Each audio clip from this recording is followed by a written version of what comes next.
Le cœur d'Igor battait à tout rompre alors qu'il courait contre la montre, essayant d'échapper au cauchemar qui se déroulait au ralenti. Le bureau, avec ses piles de rapports et ses réunions interminables, n'avait plus d'importance au moment où la voix tremblante de la secrétaire retentit au téléphone. Igor Vladimirovitch, Natalia a accouché prématurément. L'ambulance l'a emmenée d'urgence à la maternité. Les mots tombèrent comme une lame glacée. Prématuré. Jumeaux. Tout ce pourquoi ils s'étaient battus, tout ce dont ils avaient rêvé ne tenait plus qu'à un fil. Il n'a pas dit au revoir.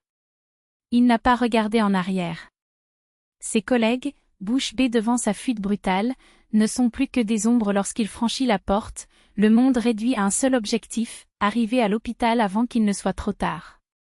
Les rues de Moscou, habituellement un chaos de klaxons et de précipitations, semblaient conspirer contre lui. Chaque seconde s'éternisait alors que j'essayais, en vain, d'alerter un taxi disponible.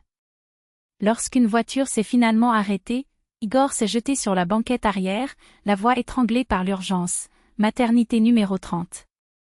Dépêchez-vous, pour l'amour de Dieu. Le conducteur, un homme au regard fatigué et aux mots peu prononcés, a accéléré sans poser de questions. Mais même la vitesse ne pouvait pas étouffer les pensées qui martelaient son esprit. Nathalie. Ton sourire fatigué mais éclatant. La façon dont elle s'était renfermée ces derniers mois, comme si elle portait un secret inavouable. Il attribuait tout cela aux hormones, à la fatigue de la grossesse gémellaire. Mais à présent, les pièces du puzzle commençaient à s'emboîter de façon sinistre. Les larmes nocturnes qu'elle cachait avec des excuses boiteuses. Les rencontres entre amis, qui sentaient le parfum des hommes inconnus. L'indifférence soudaine à l'égard des projets qu'ils avaient élaborés ensemble, la décoration des chambres des bébés, les livres qu'il leur lirait. Tout est devenu poussière entre ses mains. C'est alors que la lumière s'est éteinte. Et c'est là, dans l'arrêt forcé de la circulation, qu'il l'aperçut.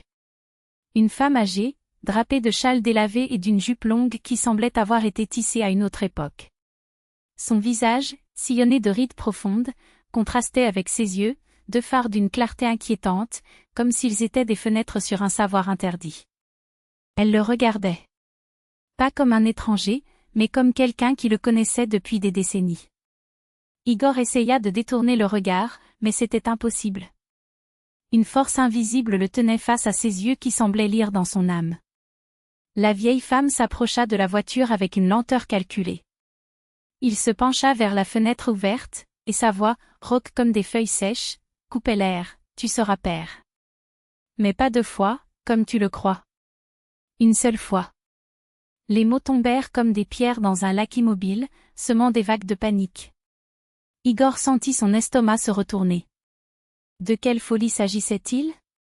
Il ouvrit la bouche pour réagir, mais la vieille femme s'éloignait déjà, laissant derrière elle un énigmatique avertissement, ne tentez pas le destin. Tout ce qui brille n'est pas de l'or. Le signal a changé. La voiture a démarré. Mais Igor restait paralysé, collé à ses paroles comme un naufragé devant une épave. Pas deux.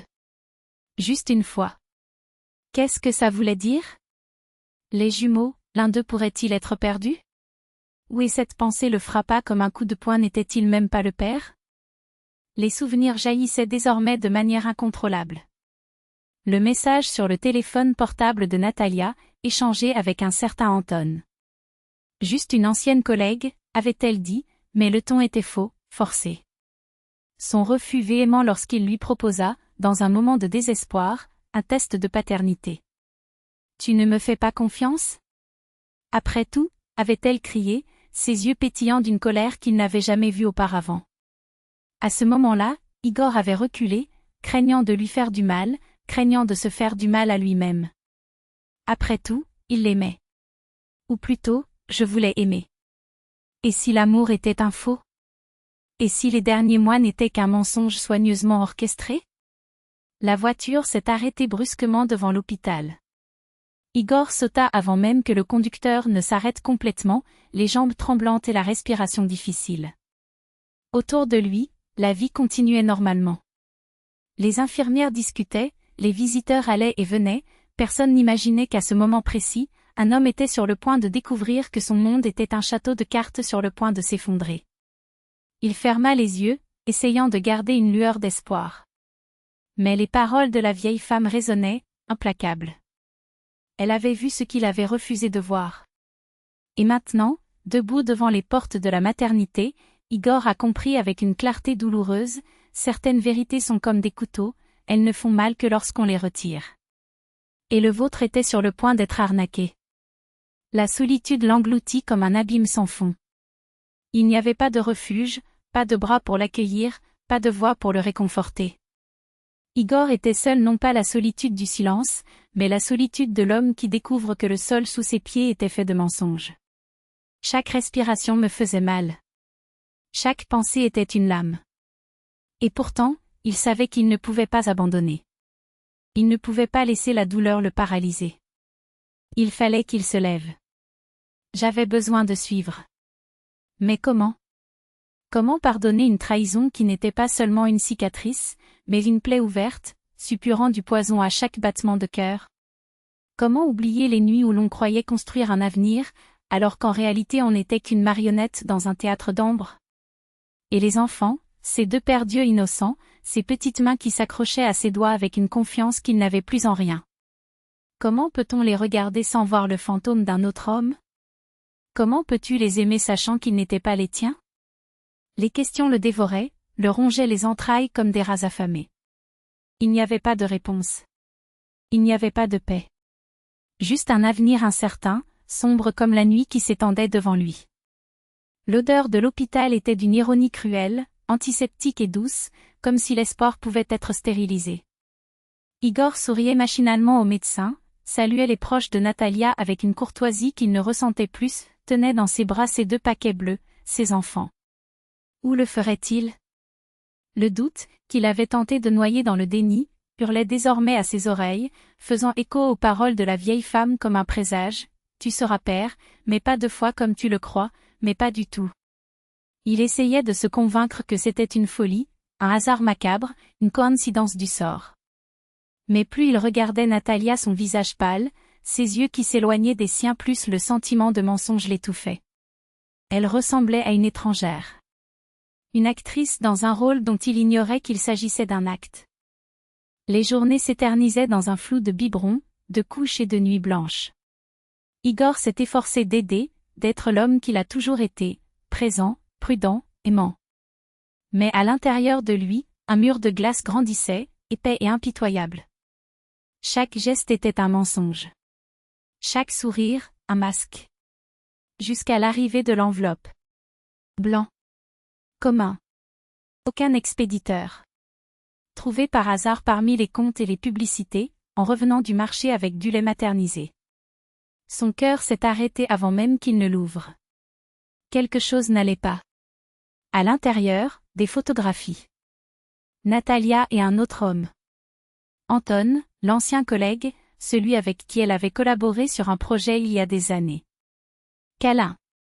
Bisous. Date tamponnée, 7 mois à l'avance. 7 mois avant la naissance des jumeaux.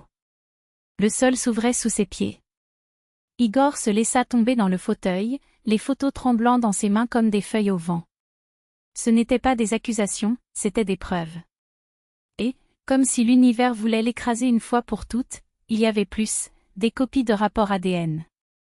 Anonymes, impersonnels, juste des chiffres et des termes scientifiques qui se fondent dans un verdict sans appel, probabilité de paternité, 0%. 0. Rien. Le monde s'est effondré. La douleur était si violente qu'il n'y avait pas de larmes. Il n'y a eu aucun cri. Juste un silence sourd, comme si son corps avait refusé de traiter ce que son esprit savait déjà. Natalia entra dans la pièce avec l'un des bébés. Il s'est arrêté quand il l'a vue. Son visage est devenu blanc. Ce qui s'est passé? Demanda-t-il d'une voix pleine de peur. Igor n'a pas répondu. Il lui tendit l'enveloppe. Elle l'a pris en serrant la main. Tout d'abord, les photos. Puis les résultats. Son visage tomba dans la culpabilité, dans le désespoir. Igor, s'il te plaît, je peux t'expliquer. Il est resté silencieux. Je ne voulais pas d'explication.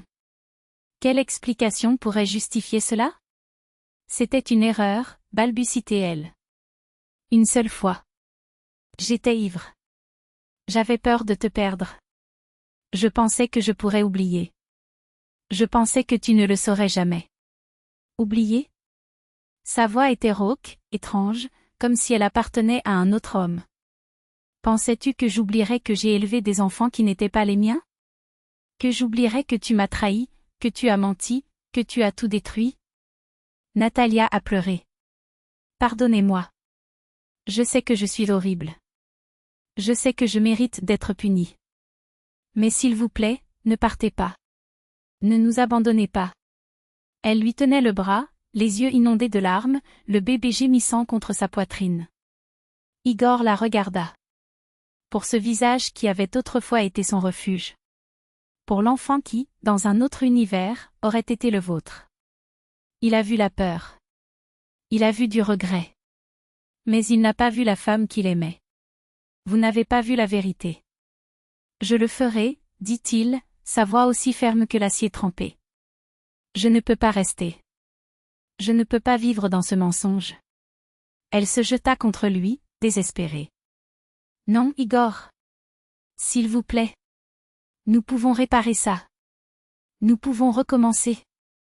Il s'arrêta, sans se retourner. Non, Natalia.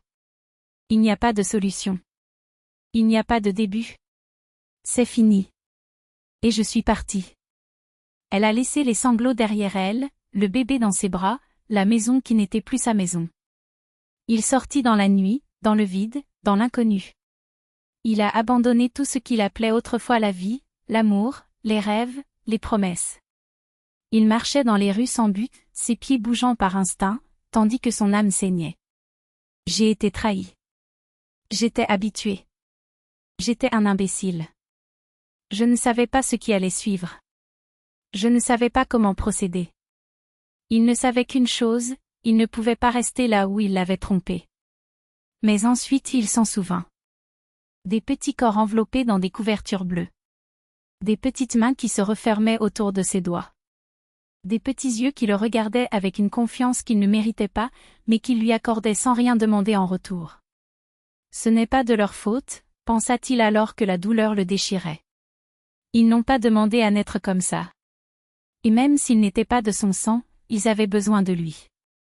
Ils avaient besoin de quelqu'un. Il a passé la nuit chez un ami, dans un état de stupeur alcoolique. Le téléphone n'arrêtait pas de sonner Natalia, suppliant, pleurant, promettant. Ces mots tournaient dans sa tête comme un disque rayé, c'était une erreur. J'avais peur que tu partes. Et maintenant? Maintenant qu'il était parti, que restait-il? Que restait-il de sa foi en la famille, en l'amour, en la loyauté? Le lendemain matin, la tête battante et le poids du monde sur les épaules, il se rendit chez la vieille femme. J'avais besoin de réponses. Il avait besoin de savoir si tout cela n'était qu'un avertissement, un coup de chance ou s'il était juste un idiot trop aveugle pour voir l'évidence. Il se souvenait de son regard pénétrant, de sa certitude absolue. Elle le savait. Peut-être que j'en savais plus. Mais lorsqu'il arriva à l'endroit où se trouvait sa tante, il n'y avait rien. Juste un terrain vague, comme si elle n'avait jamais existé. Il a demandé aux voisins. Personne ne se souvenait d'énigmes. Ça a toujours été comme ça, cet espace vide, dit la vendeuse du magasin voisin en haussant les épaules. Un frisson glacial lui parcourut le dos. Est-ce que tout cela n'était que imagination? Une illusion? Un cauchemar? Mais les photos étaient là. Les examens, là. Les aveux de Natalia, là. Tout est réel. Tout est cruel. Tout cela est irréparable. Les semaines suivantes furent un vide. Il travaillait comme un automate, mangeait sans goût, dormait de manière agitée. Il a refusé de signer les papiers du divorce, même si Natalia a insisté. Pas par amour, il n'y avait plus d'amour. Pas par haine, la haine avait déjà tout brûlé. Mais parce qu'au fond, une question restait encore sans réponse, que faire des enfants? Ces deux êtres qui, même sans son sang, portaient son nom. Votre nom de famille. Votre histoire. Et, tandis que le monde continuait de tourner dans l'indifférence, Igor a compris que certaines blessures ne guérissent pas. Certaines vérités ne sont pas réconfortantes. Et certains choix sont comme des couteaux qui n'arrêtent jamais de couper. Lui pardonner? Pas encore. Non pas parce que la colère était plus forte que la raison, mais parce que certaines cicatrices ont besoin de temps pour se révéler, non pas pour se refermer, mais pour montrer leur véritable profondeur. Igor avait besoin de cette distance, non pas pour s'échapper, mais pour s'oxygéner. Il avait besoin de respirer la douleur pour comprendre ce qui restait de lui quand tout le reste s'était effondré. Le plus cruel n'était pas l'absence de Natalia. C'était leur absence. Des deux petits qui, sans le savoir, étaient devenus le seul sens au milieu du chaos. L'odeur du lait et du savon pour bébé lui manquait, la façon dont les petits doigts s'enroulaient autour des siens alors qu'ils traversaient la rue. Il se souvenait d'avoir choisi des vêtements minuscules, chanté des berceuses d'une voix rauque de fatigue, applaudi par ses premiers pas chancelants comme s'il s'agissait de réalisations olympiques. Et maintenant? Maintenant, il devrait renoncer à tout cela. Renoncez-y. Il commença à leur rendre visite secrètement. Il est arrivé quand Natalia est partie, comme un voleur d'affection, volant des minutes qui ne lui appartenaient plus. Il les regardait jouer, dormir, respirer et chaque battement de ce petit cœur qui le reconnaissait était un coup porté à sa propre poitrine. Ce n'est pas de leur faute, se répétait-il, tandis que l'un d'eux, au réveil, tendait vers lui ses petits bras avec un sourire qui illuminait la pièce. Ils veulent juste de l'amour. Ils ont juste besoin que quelqu'un reste. Jusqu'à ce qu'un après-midi, tenant l'un des garçons sur ses genoux, il sente le poids de ses yeux bleus comme ceux de Natalia, mais déjà tellement les siens qui le regardaient avec une confiance qu'il ne méritait pas. Le petit sourit et quelque chose en Igor se brisa. Ce n'est pas la douleur qui a disparu. C'était tout le reste, la colère, la trahison, l'orgueil blessé. Il ne restait qu'une seule vérité nue et incontestable, il les aimait. Il aimait de cette manière viscérale qui ne demande pas de permission, qui ne se soucie pas de l'ADN ou des papiers signés. Il aimait parce qu'il avait choisi d'aimer. La paternité n'était pas une question de sang. C'était une question de choix. Être là quand le monde s'effondre. D'apprendre à faire du vélo, même si les roues tombent 1000 fois. Des larmes séchées après les chutes, celles de l'enfance, plus tard, celles de la vie. Ce devait être le port quand arrive la tempête, les applaudissements en petit triomphe, le silence qui accueille sans juger. Cela devait rester. Et Igor a décidé de rester. Il commença à emmener les garçons au parc, construisant des châteaux de sable que la marée détruirait en quelques secondes, inventant des histoires avant de se coucher. Il a appris à déchiffrer leurs humeurs à partir d'un froncement de sourcils, à anticiper leurs désirs avant qu'ils ne soient exprimés. Il est passé du statut d'étranger ayant droit aux visiteurs à celui d'homme qui ne les abandonnerait pas. Bien sûr, il y en a qui ont levé le nez. Pourquoi gâcher ta vie avec des enfants qui ne sont même pas les tiens, murmuraient les amis d'avant, ceux qui mesuraient l'amour en grammes d'ADN. Ils ne vous remercieront jamais, prophétisait-il, comme si la gratitude était la monnaie qu'ils payaient pour leur affection.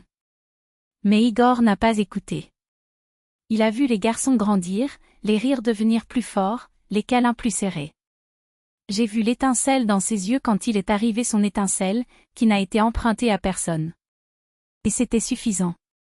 C'était bien plus que n'importe quelle sentence de sang ou n'importe quel papier de divorce. Cette nuit-là, assis au bord du lit des enfants, avec l'un des jumeaux dormant dans ses bras et l'autre recroquevillé sous la couverture, Igor sentit le poids de la responsabilité et de la grâce. Il embrassa le front chaud du petit et murmura contre la peau douce, « Je ne sais pas de quel sang tu es. Mais je sais une chose, tu es à moi par choix. » Et, pour la première fois depuis des mois, il croyait que l'avenir même incertain pouvait être bon. Il se souvenait des paroles du bohémien, de ce jour où le sort semblait se moquer de lui, « Tu seras père, mais pas 2 fois, comme tu le penses. Juste une fois. » Peut-être qu'elle avait raison. Peut-être qu'il ne serait jamais un père biologique. Mais, en regardant les 2 petits respirer à l'unisson, Igor comprit, c'était fini. Il était un père pour le rire qui illuminait sa journée, pour la petite main qui cherchait la sienne dans le noir, pour l'amour qui ne demandait pas la permission d'exister. Et si ce n'était pas là la paternité, alors le monde entier avait tort. Parce que la famille ne se mesure pas au lien du sang. il se mesure au lien que nous choisissons de ne pas rompre. Et cela, Igor se jura, ne se briserait jamais.